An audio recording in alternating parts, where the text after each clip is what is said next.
আসসালামু আলাইকুম। রাস্তার পাশ দিয়ে হেঁটে যাচ্ছিলাম। যাওয়ার পথে দেখা হলো এক বৃদ্ধ চাচার সাথে। বৃদ্ধ চাচাকে জিজ্ঞাসা করলাম, চাচা আপনি কোথায় যাবেন? চাচা আমার কথা শুনে অবাক হয়ে তাকিয়ে রইলেন। তিনি আমাকে জিজ্ঞাসা করলেন, গত 15 বছর ধরে আমি এভাবে রাস্তায় রাস্তায় ঘুরি। আমি একজন শারীরিক প্রতিবন্ধী বাবা। 10 জনের সহযোগিতা নিয়ে আমি আমার জীবনযাপন করি, কিন্তু কোনো একজন মানুষ আমাকে কখনোই বাবা জিজ্ঞাসা করলো না যে চাচা আপনি কেন এভাবে রাস্তায় রাস্তায় ঘুরেন। একটি মুহূর্তে চাচা খুব কষ্ট নিয়ে একটু আবেগী কণ্ঠে আমাকে বলতেছিলেন যে বাবা, আমার ছেলে মেয়ে সবই আছে, কিন্তু আস্থারা থেকেও আমার নেই। চাচা তার জীবনের অনেক কষ্টের কথা আমাকে বলতে গিয়ে একটি মুহূর্তে তিনি ব্যঙ্গে পড়েছেন। একটা মুহূর্তে আমি চাচাকে সান্ত্বনা দেওয়ার চেষ্টা করি, কিন্তু আসলে চাচার বুকে চেপে থাকা কষ্টের কথাগুলো বলতে গিয়ে তার চোখের পানি ধরে রাখতে পারেননি। একটা মুহূর্তে আমি চাচাকে হাসানোর চেষ্টা করলাম। আমি একটু রসিকতার সাথে বললাম, চাচা আপনি মনে হয় অনেক বড় লোক ছিলেন। চাচা আমার কথা শুনে ওনার ব্যাগ থেকে কিছু 2 টাকা নোটের টাকা আমাকে দেখালেন। চলার পথে কিছু মানুষই টাকাগুলো দিয়েছিল ওনাকে সহযোগিতা হিসেবে। আজকে দুপুরে রৌদ্রের তাপমাত্রা ছিল একটু বেশি, প্রচণ্ড গরম ছিল। চাচা আমার সাথে দাঁড়িয়ে কথা বলার সময় তিনি একটু অসুস্থতা বোধ করতেছিলেন। বলতেছিলেন, বাবা দুপুর হয়ে গেছে, আমার পেটে অনেক খিদে, এখন পর্যন্ত দুপুরে খাবারের টাকা আমি মানুষের কাছ থেকে চেয়ে সংগ্রহ করতে পারি নাই। তুমি কি আমাকে 50টা টাকা দিবা, আমি দুপুরে খাবার খাবো? আমি চাচার কথা শুনে আমার মানিব্যাগ থেকে অল্প কিছু টাকা চাচার হাতে দিলাম। চাচা এই টাকাটা পেয়ে এত খুশি হয়ে গেছেন। তিনি মন থেকে আমার জন্য দোয়া করতেছিলেন আর বলতেছিলেন যে বাবা, আমি যদি আজ কামাই করার মতন যদি আমার শারীরিক ক্ষমতা থাকতো, আমি তোমাদের কাছে হাত পাততাম না।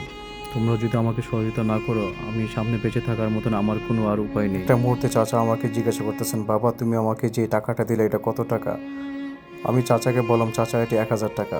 চাচা উত্তরে আমাকে বলল, বাবা আমার জীবনে আর 1000 টাকার নোট আজ প্রথম দেখলাম। আসলে চাচার কথা শুনে অবাক হওয়ার কিছুই নেই, কারণ চাচার মতন এরকম অসহায় মানুষ 1000 টাকার নোট দেখবে কোথা থেকে, যে দিন আনে দিন খায়, আপনার আমার 2 টাকা 3 টাকা সহযোগিতা নিয়ে যার জীবনযাপন।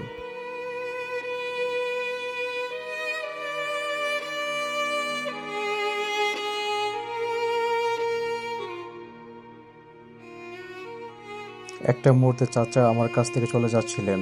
আমি চাচার পিছনে পিছনে একটু হাঁটা শুরু করলাম। চাচা লক্ষ্য করে দেখলো আমি তার পিছে পিছে যাচ্ছি।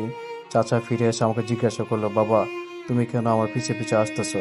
আর যেহেতু আসছোই, তুমি আমাকে একটু উপকার করো বাবা।